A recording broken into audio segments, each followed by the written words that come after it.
Hello, and welcome to our third episode on this podcast. I am Nikki Cottom, your first host, and Katie Spencer is here with me. She's your second host. Hi, Nikki. And welcome, Katie. It's so good to have you back.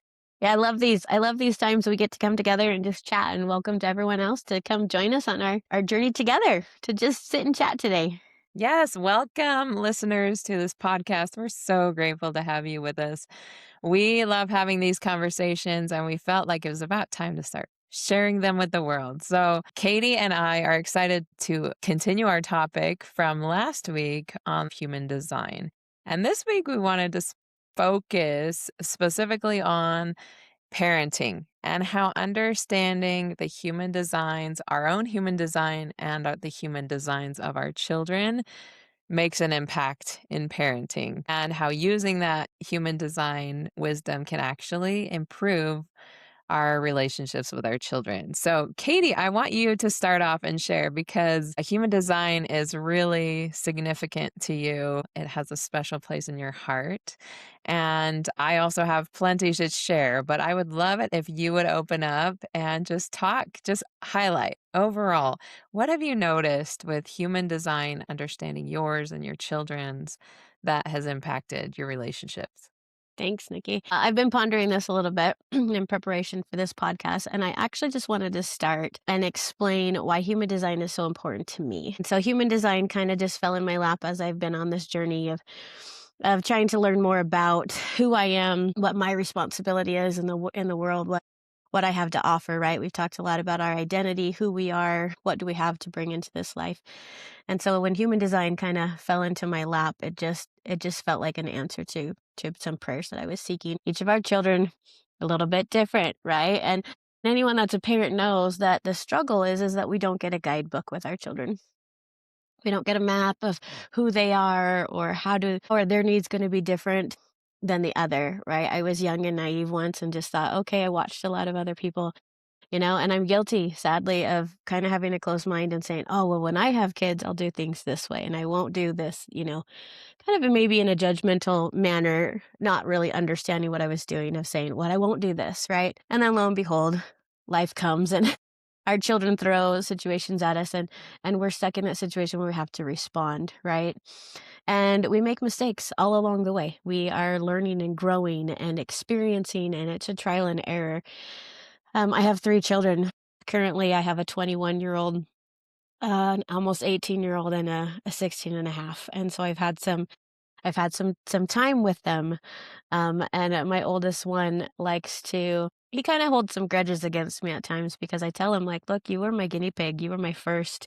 I was experimenting a ton, right? And I'm like, trial and error. But the truth is that each one of them is a trial and error because they're so different. And so the human design aspect for me was it kind of gave me this roadmap that I was seeking. And so that was just this amazing moment of expansion for me. One, for myself to learn who I was because oxygen mask to yourself first, right? We can't help other people if we don't know who we are.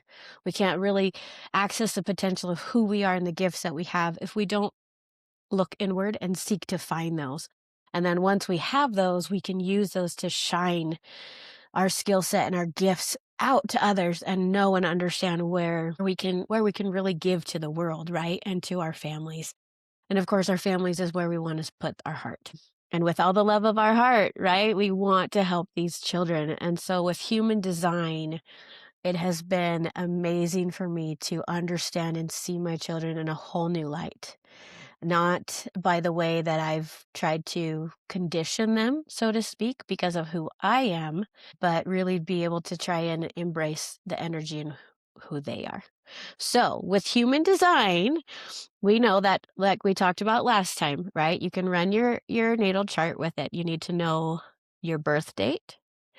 The most accurate time would be the best of when you were born and the location which you were born, right? And your human design chart will provide you overall with the type of energy that you run off of, how you best make decisions in your life, right? What gifts and potential insight you have to offer the world. And so, as most people, we run off of what we know, right? We try to mimic what we know, we mimic what we see, what we've been taught, but sadly, the world isn't all the same. And so we can't all try to do the same. And that's the beauty of what I found. I have 3 children. All 3 of my children have different energy types. And so they're not meant, and they're not the same with me or my husband. And so it's really interesting that what works for me is not the best for them. So, Nikki, like just learning that information, right? Not even getting into the depths of what that is with my children. Like that has changed me as a mother to step back and say, I can't expect my children to be like me, right? We're Yeah. going to have crossover. And I know that you've seen that too, right? DNA, genetics, whatever you want to say, right? It's that constant nature versus nurture, right? We Right. sit here, right? There's things that are ingrained in us that, yeah, we're going to have in common, but the way that we move throughout the world, the way that we process things, the beautiful gifts that we bring are going to look and feel different. Yes. Oh, I absolutely love that introduction because it's so true. Our relationships with our children, they're naturally going to be different because of the manifestation of these gifts and these designs. And so yeah, you can hop over to lightfilled.co. And last week I said it was light filled with a hyphen. There's no longer a hyphen. So it's just all one word, no hyphen, light filled and then .co. And you can run your human design with the time of birth, the city you were born, and your date of birth. So if you have those details, hop over and check it out. Run your chart and see what you can come up with.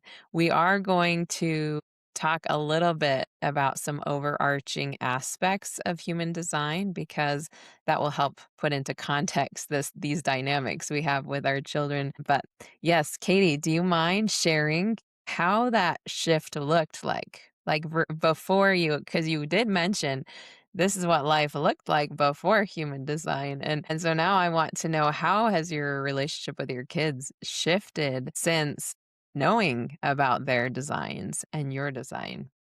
Thank you. Yeah. So, like I said, I have a 21-year-old. My 21-year-old is a generator. And so I am a manifesting generator. That just means that that is my energy type, right? And we are similar. A manifesting generator and a generator, we have constant energy that we can source when we need it, when we are finding things that we're passionate about. We are worker bees. Like we can just get down and get dirty and we can just keep going and going as long as it's needed when there is that sense of satisfaction and fulfillment driving us. And so as a first time parent with my child, I was pretty harsh on him. I don't want to say harsh. I want to say I tried to provide him with many opportunities. Told him, just get down and dirty, just try, let's go. We got to keep going, right? And so I was a little bit more strict with him. Luckily, when I found out about this a few years ago, I didn't totally mess him up. I don't want to say that, but his energy aligned the most with mine. And so when I was teaching out of what worked for me, what drove me, he was in that same energy. And so it worked. My husband and I are both manifesting generators. And so him and I have that same kind of mentality, so to speak. We have some different things in our charts that change us a little bit, but it is that drive, right? That drive and that sense of satisfaction to just get up and work hard and just muster through it, right? Like that's what you have to do. Grin and bear it. Let's go. We've got to do this. And it worked for that child. But it's interesting because my other two don't have that sacral energy. They don't have that drive. And so I could see that there was always something different in them and trying to figure out how do I maneuver around that. And so when I learned about this human design and I learned about their energy, it really just was like puzzle pieces clicking together for me, right? It didn't change them. It changed me and what I was seeing and giving it actual, like, I don't know, acknowledgement of what it really was, right? Like I was learning and I could see it clicked in and it just made sense. So, for instance, my daughter, who is almost 18, she's a manifestor. We're very different, even though that there's similarities in our names. her energy source is very different. With my oldest, I've always been very one that has been focused on honor and respect. I am with that with all of my children, and really teaching them with that respect, you need to ask permission, right? I am the parent, you are the child. You want to do something, you ask permission, and then I give, right? My daughter, it's a very different world. And it's not a lack of respect, but my daughter, as a manifester, her energy is to just act and do. So she is to inform and go, right? She has to speak it and then let people know, not ask permission, but go. When her energy comes, she is a force to be reckoned with, and she is to act and go, right? She has this, she has always had this. I can go back and look at as a little tiny child, right? She has just been this really strong, independent person. When she wants something, she knows it. And it's not in a stubborn, she's gets this energy and she moves forward and she goes. And so the important part is for her is to inform. And so how I've seen this, and because I'm aware, this is the key, because I am aware, I have changed. My daughter informs me on plans she makes. And as a minor, like I said, with my older, I was always, no, no, no, you don't inform, you need to ask. But it's interesting that as I picked up on this and learning to try and encourage her throughout the rest of her life with this energy to use this for her skill set and to be able to progress in her life, right? Stepping fully into this power, I understand it and I work with her and I'm teaching her. So, for instance, my daughter is having a birthday. She wants to have a party. Of course, we've decided that she's going to have a party. So she informs me the date that she's picked. She's already talked to her friends. She knows the theme that she wants. She knows exactly what the menu is going to be. She has it all laid out. She sees this vision. She knows exactly what she wants. She doesn't need me to direct her, change her, question her, anything. All that I'm supposed to do is when she informs me, the respect part is I check my calendar. I make sure things work for our family, right? And if all is well, then I support her on this journey and the decision she's made and give her the support that she needs. Mhm. That's been huge. Like that is like one of the biggest changes that I've seen is understanding her energy and teaching her in very, very small ways how to incorporate this energy she has. When she has Yeah. a vision, she moves with it. Wow. Yeah, that is powerful, that realization, and before you think, "Oh my gosh, you can't just let your kids just do whatever they want," because that would be my first reaction. There is a lot of mutual respect between you and your daughter. It's not that she is just dragging the family around, right? She doesn't control the family, she doesn't control the family calendar. This is her as this budding adult doing it respectfully, but still honoring the way she was designed. And so I love that. I love that you shared that because it's huge when we recognize that. And I'm so glad that you were able to understand that before we got to this point. You're like, stop telling us what to do, right? Right, well, and that's the whole thing, right? Like, had I not had this information, I could have very much tried to break her spirit and demanding the authority that I wanted, right? That was best in my energy to say, oh, no, no, this is how things have to go, right? I mean, mind you, in all of this journey, I have been a control freak. And so learning about this information actually has given me more permission to let go of my control and to trust that they are these beautiful divine spirits that have this energy. And learning these roadmaps for them helps me put them out there to launch a little bit easier, knowing they have these tools that is available for them to make them the most successful that they were meant and created to be. And that gives me, just so much assurance as a parent, right? Not that my kids aren't going to make mistakes, they're going to, and they're going to fumble through. We all do. We learn from all of those things. But yeah, learning and trying to really separate maybe this past belief system that I need to pound in, that they need to be exactly what worked for me works for you, right? And we have to. And instead, opening and expanding my mind and myself to a different way that works beautifully. Right.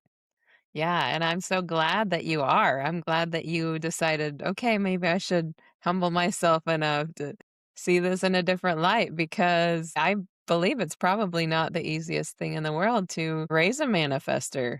But I think deep down inside, we all have this sort of jealous tendency toward wanting to be a manifester because the world teaches just write down your goals and then go make it happen, right? And so that actually works pretty well for a manifester, and it doesn't always work well for everybody else. So, on the flip side, with the manifester, you have a son who's a projector. Dude. And I would love for you to explain the difference in parenting your son who's a generator versus your son who's a projector. Well, I'd love to share, and I know, Nikki, you've got quite a few projectors in your family, so I want you to pipe in on this too. And Nikki, you're a generator, so you understand the whole dynamic of exactly what you're saying here. So yes, a projector is very, very different from a generator. Luckily, I have a lot of projectors in my family, and so once again, I learned this information. I could take the information I learned about these styles and look at the people that I knew that had this energy and see where, right? Like again, this magnifying glass, these puzzle pieces that kind of put in and say, "Oh, let me see how this is." And I have a lot of males in my family that have this projector energy. And so seeing that in my son, I could recognize and kind of say, "Oh, you're like your uncle. Oh, you're like your grandpa," and these kind of aspects, right? But a projector is the best way that I can describe projector. Projectors are amazing. They are phenomenal. They have this beautiful ability to see things, get right to the point. They know how to master things. They can observe things and see things in a light of cut the fluff. We don't need this. This is excess. Why are you wasting your time? Which can sound extremely harsh. Okay, that's a really important part here, but they can see the most effective way of doing something and really mastering it. And so my son is that. My son has a tendency, and it's hard. He is a teenage boy, and it is so hard to be a teenage boy in this day and age, right? It always has been. And you're learning about yourself and figuring out. But he has the best ability to see things and just he sees them in such a different life that it is cut the fluff. And it's working to teach him how to master that ability to see what he's doing and have tact in which to share it with others. Projectors are not always accepted in society because they see things in a different way. Projectors have a tendency to be overlooked and not heard. That's a hard one for the baby in the family. He's kind of stuck in the shadows of some of the others, and he has to kind of hold his own. And I think sadly, I'm still in a learning process and trying to work through my manifesting generator brain, and give him the full glory that he needs. But projectors need to be invited to things, and so they need a clear invitation that that what they're going to share is actually going to be received. And so, like my daughter, as a manifester, she has to inform. My son has to sit back patiently waiting for that invitation of people to see exactly who he is, all that he has to offer to the world, and the beauty that he will bring. And as a teenage boy, that can be heartbreaking as a mother because teenagers aren't very good at looking outside of themselves. They're really just focused on trying to figure out, and this is just the world, right, of who they are, what do they have to offer. And my son has to kind of sit and wait for that ability to have people see him. And so my tender heart as a mother when teachers, leaders, adults see him and they come and they will praise him in front of me, those are tender moments because they truly open their heart and their mind to see all that he has to offer, because projectors really do. When you meet most coaches, um I want to say, like, how do Nikki, what would you say? Like, projectors have a way of just influencing the world in such positive ways of guiding. They're great guides in life. They are great guides, they are great managers, they have a tendency to see a bigger picture without the fluff in it and things moving into a more streamlined fashion. So they are fantastic leaders of businesses, companies. They would be also incredible sports coaches. They would be incredible anything you want to master. Work with a projector because they are the masters. They have come here to this planet to master things that the world needs to learn. So, yeah. Yeah, it's great. Well, and for my son, it's taking the time to invite him to share, right? It's stopping everything I'm doing and giving my full attention to him. It's asking inquiring questions that I want to hear the answers to because I can't even tell you, as a busy mom, I'm pushing around and doing it, and it drives him crazy if I repeat a question or if I say something and he's giving me an answer. I mean, projectors will tell you one time, like, "This is it. I told you. I Why are you not listening? Get to it." And the negative side about a projector, because everything has a negative side that tells you when you're not quite in alignment, is bitterness. And I'll tell you, man, because I probably don't give him all the attention because I am still learning, right? He gets really bitter at me. But it's one of those things where, again, we're not going to be perfect in what we have, but it's an awareness. It's Mhm. awareness, it's a learning. And like I said, these teenagers, these are just really rough years. And so how is that different from my generator? My generator, he just go with the flow, the same energy that I have, right? Projectors don't have that continuous energy either.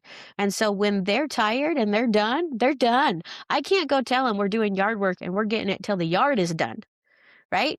It's okay, you've got a couple hours. I'm done, right? And that's the same energy my daughter has too. And so it's been very interesting to raise these kids. And my oldest kind of gets resentment because he's like, "Man, you were so hard. You made me work so hard and push through hard," right? But he could bounce back. And my other two children, they really just can't. If it is not something that they care about, because let me tell you, yard work is not.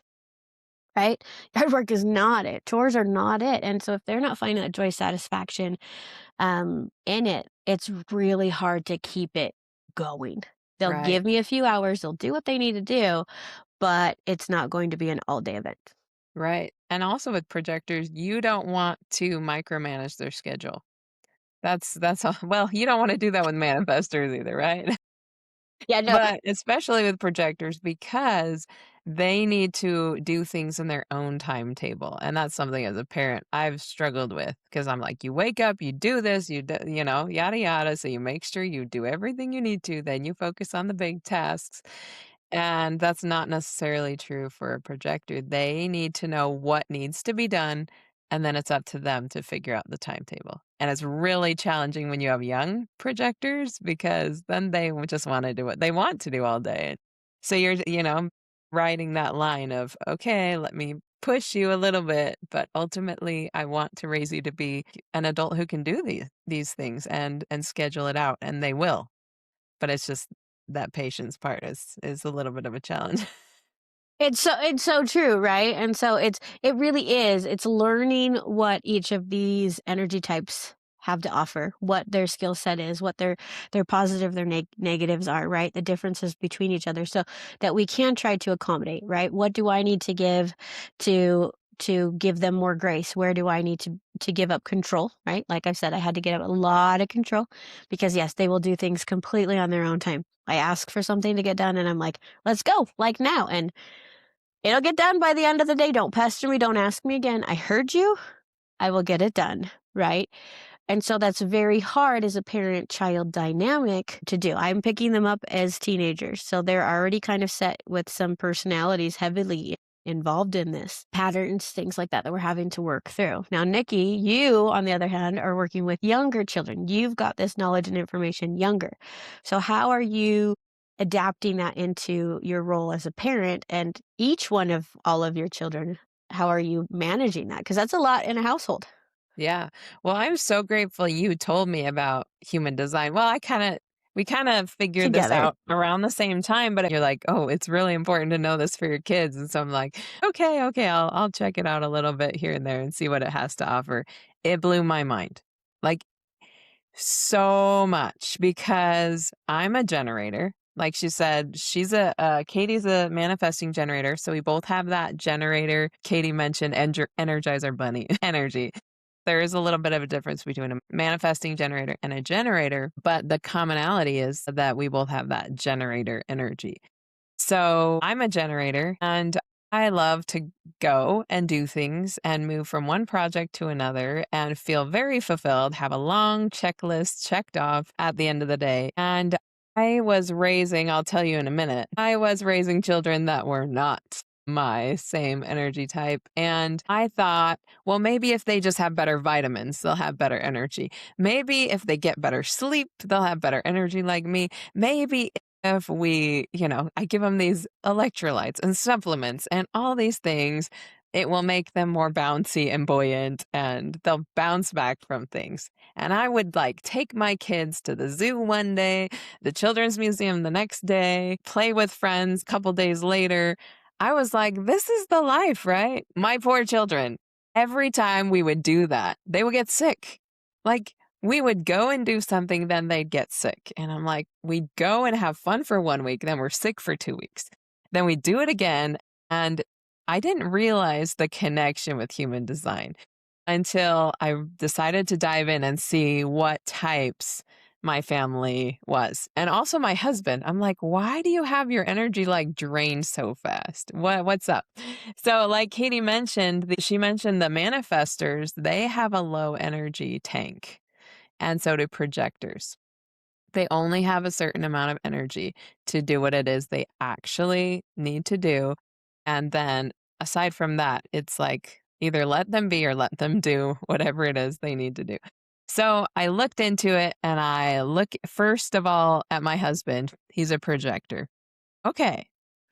What do we know about projectors? They're masters of things. Oh, by gosh, by golly, he is a master at what he does. And then I'm like, oh, but that also means the lower energy. That makes sense. Here I was thinking, like, is something wrong with you? Are you chronically ill? Like, why is it that you don't have the energy? You don't have the bandwidth. And then I look at my kids. My first three kids are all projectors. They're all girls and they're all projectors. So I was like, that's why they just keep getting sick. So that was a huge aha moment for me because I was living life as if they were all generators like me. I'm like, why does my husband always get tired after being with my gigantic extended family? Why does, it's like the bandwidth is not there, right? So that was pretty eye-opening for me. That was actually the biggest eye-opening thing for me, and we just had to whittle our schedule down. What's the most important thing? Now let's work around what they each want to do and feel nurtured doing. So that's been a huge blessing. My oldest child, she's way into theater. My second child, she's way into engineering. And my third child, she just is trying to figure out what it is she wants to do. She's kind of learning a little bit here and there about a bunch of different things. Then I have two generator daughters, and then I have a projector son, and then I have a manifesting generator son. Of my 7 kids, most of them are projectors, and my husband. So it's made a huge difference for me understanding that because me and my generator daughters, we can go and we can spend the whole day just going and going. We can go from store to store to store and look at things and just have fun together. I can't do that very long with my projector daughters or my projector son and my manifesting generator son. If he's into it, he's into it. He's there all the way. If he's not into it, he's like, never mind, I'll do what I want to do. But it is really fascinating to see the dynamics and to be able to honor my children where they are. So really just knowing that my projector children, they're here to master things. And so instead of me trying to give them a ton of opportunities to explore a bunch of different things, it has been beneficial for me to take a step back and say, what are you interested in? And then giving them all of the all of the opportunities that I can find to let them develop their mastery in that area. So that's been huge. It's been huge to know that my family's not broken and ill, that I just need to honor them. And it's really been really fascinating for my relationships with them when projectors are in their alignment with their energy and taking care of themselves and nurturing themselves well and being nurtured well, they feel success. Success is their defining characteristic. They're successful at everything they do. They are just success, success, success. And for manifesting generators and generators, we want to feel satisfied. So, one thing that was interesting with me and my projector children is that I was like, they're kind of sharp. Like, if they're upset, they're sharp. Like, they are. And it's that bitterness. Bitterness is the opposite of success for them.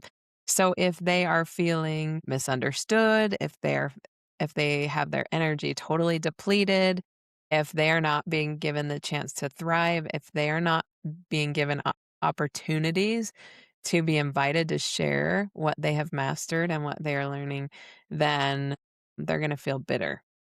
And that's not a good state. So what I was doing when I was taking my kids a whole bunch of places doing those things, they got bitter, and that bitterness led to them being ill and depleted. So it's also been really beneficial to know that when my generator children are feeling satisfied, that's their happy time. They're aligned. They're feeling powerful. And when projectors are feeling successful and when you start seeing success, you know they're in alignment. They're just meant to succeed. It's fascinating. So I know Katie talked a little bit about her manifester daughter. I don't have any manifester children specifically, but will you just share with us what the signature emotions are for a manifester? Because we didn't really go over that. Manifester is anger, and my daughter does. She does show that. And it's really interesting. It's like we said, having these key tools, these roadmaps that help you understand your child, right? Like when you learn about these things, it does help you understand when you see them out of alignment and you're seeing these negative attributes, right? Of bitterness, of frustration, that's the opposite for the generator, of anger, then okay, hey, that's a warning sign. Let's stop for a minute and let's reassess for that person. Let's get you back in alignment. You don't need to live in this. We should be living with our peace, our success, our fulfillment, right? And that's the beauty of human design. Well, I know that we've kind of unloaded a lot about what we've learned about our kids, but it really truly is. Human design can help so much, right?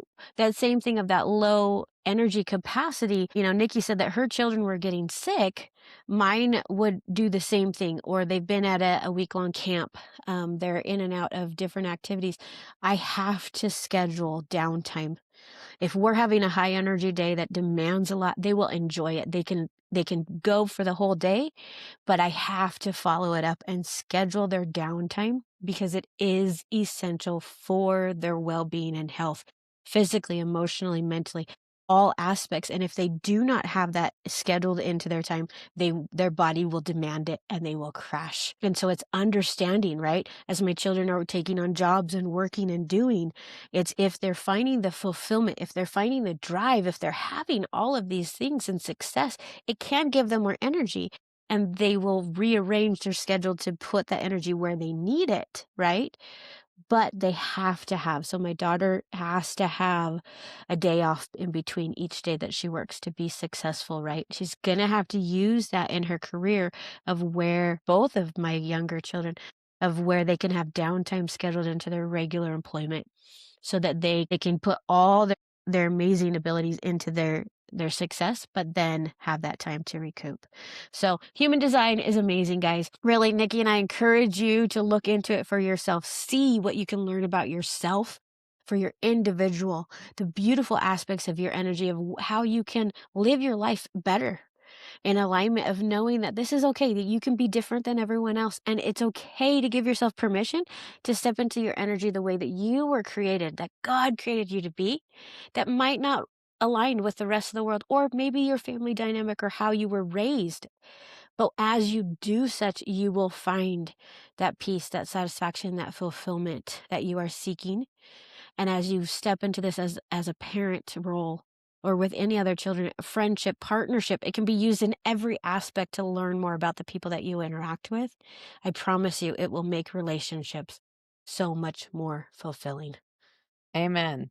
Amen. I've started doing this with my sisters and my in-laws, and it's powerful to see how you can nurture each other so much better and support each other so much better, knowing each other's type. It can expand whatever direction you want, friendships, family, kids, but we especially wanted to highlight kids today because our children, we are, as mothers, their main nurturers. And so if we can nurture them to know themselves better, to honor themselves better, they'll know what's respectful for themselves and they won't have to feel like they need to compare to other people. They will know I am created in a special design. I am beautifully and wonderfully made, right? How projectors are programmed for success, manifestors are programmed for peace, generators are programmed for satisfaction. And and so it's just so beautiful to have these, and to be aware of them, because when I feel satisfaction, that's the equivalent to my husband feeling success, and we can just feel happy and honor each other in those areas. And so it will be beautiful as you go through and as you learn more. Definitely, and feel free to ask questions. Katie is totally available for sessions as well if you want to unpack some things related to you and maybe, even some questions about your family dynamic. If you let her know ahead of time with your session, she might even be able to highlight some of those topics as well. Will you repeat the email? Do you have Yes. that? Yes. If anybody wants to learn more, have a one-on-one session with me, just reach out. You can reach me at humandesignwithkatie@gmail.com. So human design with and then Katie Katie @gmail.com. Reach out and let's chat. Perfect. Thank you so much, Katie. This has been awesome. Thank you so much, listeners, for joining us here in this discussion. We really just have so much fun on these topics, and we're so excited for all of our upcoming episodes as well. So, thank you, everyone, for being here with us today. Have a wonderful week.